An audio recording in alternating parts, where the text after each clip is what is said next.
O'rtoqlar, bugun sizlarga butun Toshkentni larzaga solgan bir voqeani aytib beraman. Bu 1966-yilda bo'lgan.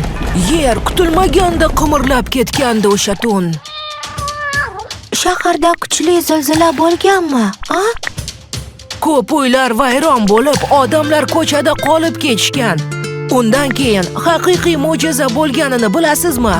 Butun Soyuzdan odamlar yig'ilib, shaharni qayta qurishga yordam berishgan. G'isht teruvchilar, injenerlar, quruvchilar, shifokorlar, o'qituvchilar hammasi birga bo'lishgan.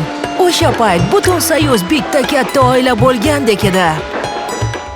Oradan bir necha yil o'tib, Toshkent avvalgidan ham chiroyli bo'lib ketdi. Endi u faqat beton poydevori tufayli emas, balki do'stlik poydevori tufayli ham turibdi. U holda bu qanday haykallar o'zi?